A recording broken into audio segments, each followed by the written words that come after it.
Have you ever caught yourself wishing you could be truly untouchable? Have you longed to move through life without feeling every blow, every rejection, every cold word as if it were a fresh wound? Maybe you dream of waking up one day without that silent ache in your chest, the one you hide beneath a brave smile. Maybe you wish, just for a moment, to stop pretending that you're always strong, always together. If you recognize this longing, you're not alone.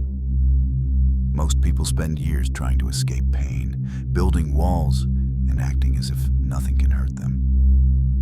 But here's something few will tell you honestly. As long as you run from pain, it keeps its grip on you. The more you avoid discomfort, the more it lingers in the shadows, waiting for a chance to return. Protecting yourself doesn't make you safe. Hiding from hurt doesn't make you free. In fact, these habits turn you into a captive, always reacting to what others say or do, always bracing for the next disappointment. You might think you're being strong, but in reality, you're exhausted from trying to maintain an image that never really belonged to you. Carl Jung, a pioneering psychologist, understood something profound. We're not defined by the things that happen to us, but by what we choose to become. The power isn't in avoiding hardship, it's in facing what we carry inside. It's not about building thicker armor or turning off your feelings. It's about finally meeting yourself as you truly are, shadows and all. This message is for everyone who feels worn down by the endless task of trying to please, to perform, to measure up. Maybe you feel at a constant disadvantage, as if everyone else is immune to wounds that seem to break you again and again. Maybe you're tired of giving so much power to other people's opinions, or to memories that haunt you from the past. If that sounds familiar, you're in the right place. But the answers might not be what you expect. The truth at first can sting. But sometimes, it's the kind of pain that sets you free. So let's begin. You might believe that what hurts you lives outside of yourself. In other people's careless actions, in thoughtless words, in betrayals or losses you didn't see coming. But here's the hard reality. None of those things have real power unless they strike something already open within you. It isn't the world that makes you ache. It's the old wounds inside that haven't healed. We tell ourselves stories about what happens to us. We replay old traumas and try to hide our emptiness behind pride, stubbornness, or the urge to always appear fine. Jung showed that our pain is a reflection of the pieces of ourselves we haven't yet welcomed into the light. Why can some people withstand terrible losses and keep moving forward, while others fall apart from a simple criticism? It isn't about the event. It's about where it lands. Here comes an uncomfortable truth. If you're still suffering, you might be clinging to the illusion that you can control how others treat you. You may be hoping that if you're just smart enough, kind enough, or strong enough, then no one will be able to hurt you. But control is a fantasy. The more you grasp for it, the more tense and fearful you become. The harder you try to protect yourself, the more you live in fear of what might go wrong. If you truly want to end the cycle of suffering, you must let go of this protective shield. Freedom doesn't come from mastering the world. It comes from knowing yourself. The moment you realize that outside events only hurt you if they find something vulnerable inside, you shift the entire battleground. The real struggle is internal. It's with the hidden corners of your mind, the unconscious. What you don't see or understand about yourself has a way of quietly ruling your life. The unconscious, as Jung called it, is not just a vague cloud of thoughts. It's an active force made up of memories, wounds, fears, and desires you've tried to forget. But what you ignore doesn't disappear. It finds new ways to return. Maybe you don't understand why a certain word from someone else destroys your day when others wouldn't even blink. It's because it touches something raw inside you, a memory or a feeling you've never resolved. Instead of facing it, you might push it away, hoping it will fade on its own. But that's how we end up repeating the same toxic patterns, falling into self-sabotage or feeling anxious even when things seem fine. Jung famously said that nothing changes until you accept it. Condemning or hiding from your feelings only makes them stronger. Have you been judging yourself, telling yourself you should be better, quieter, or tougher? It never works.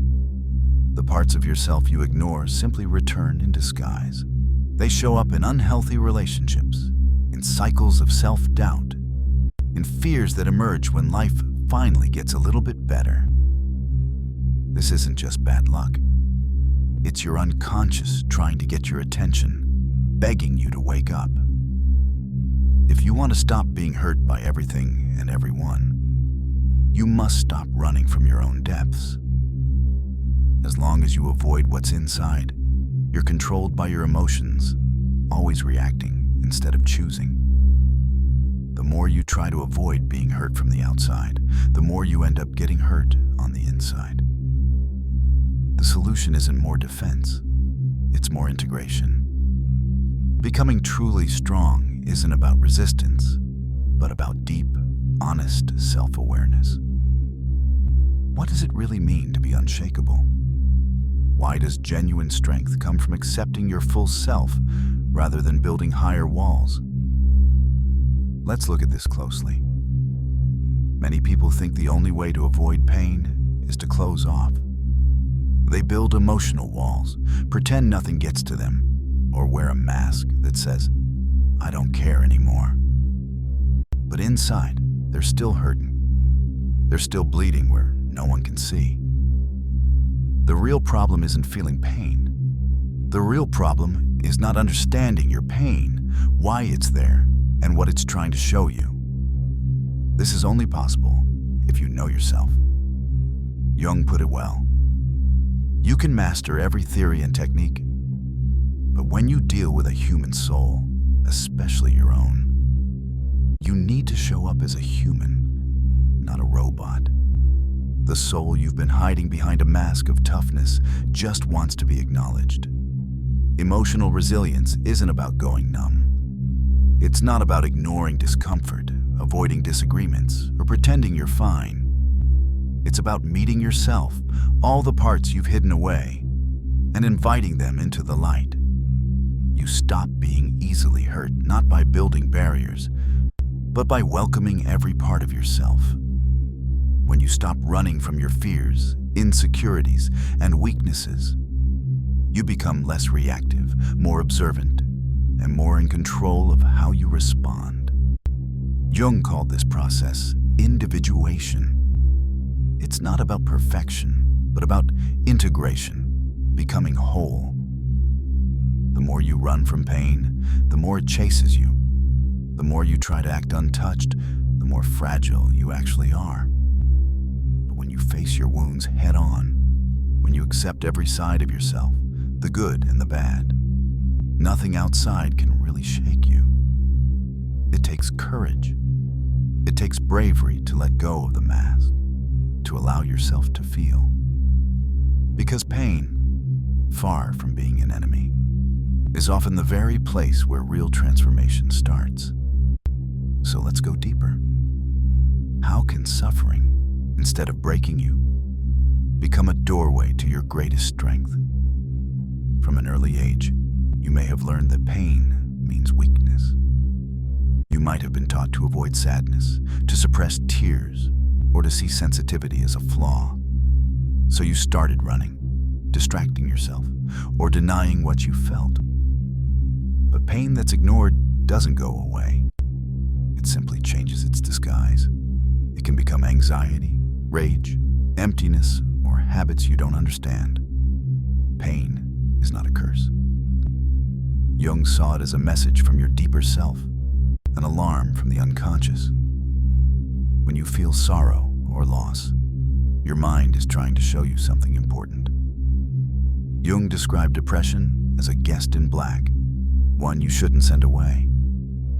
Instead, you should sit with her, listen, and find out what she wants to say. But most people do the opposite. We distract ourselves, keep busy, or numb the feelings.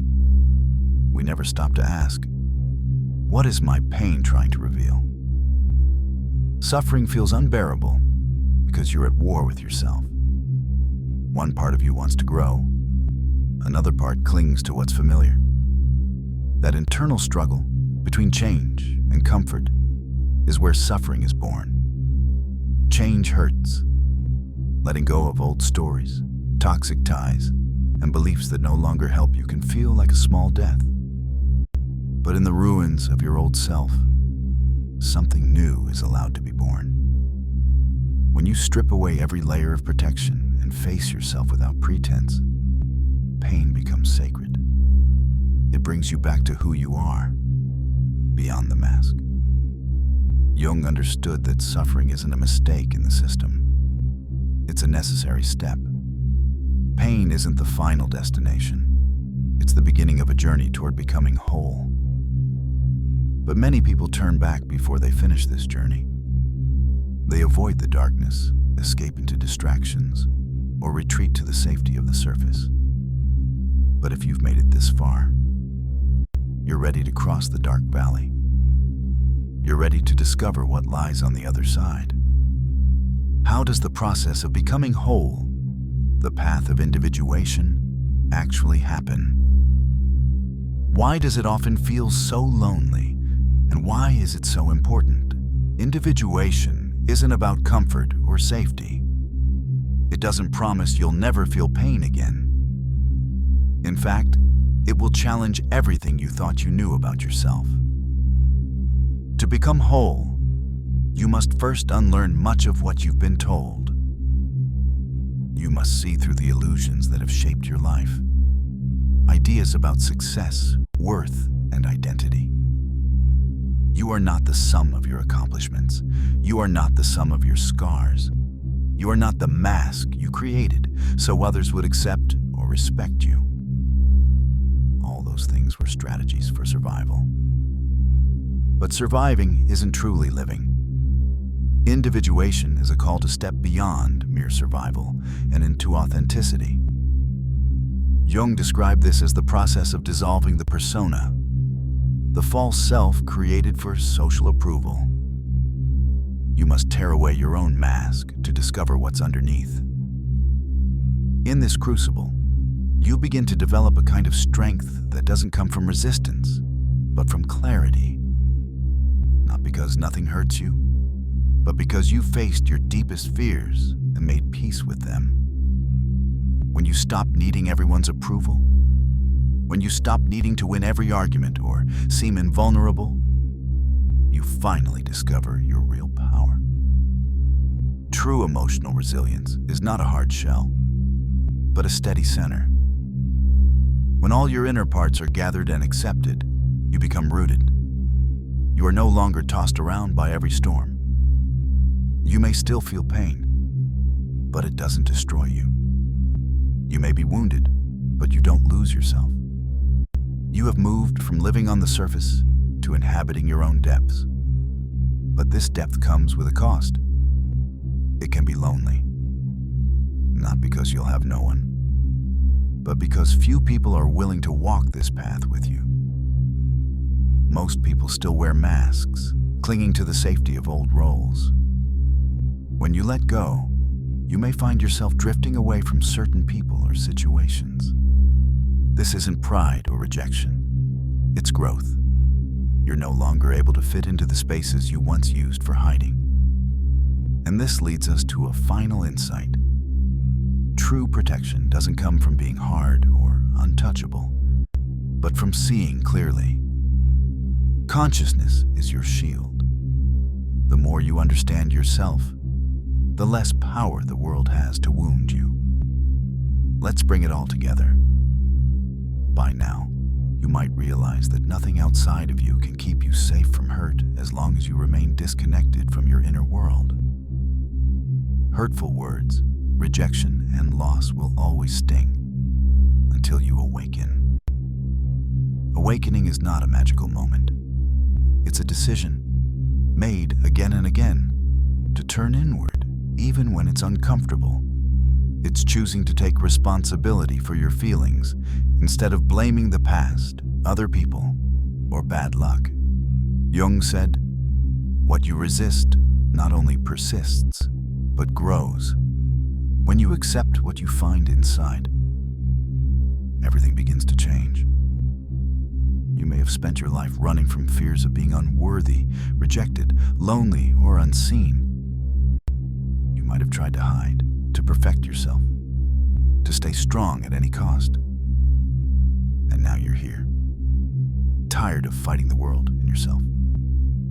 But now you see, true emotional immunity is not hardness, but awareness.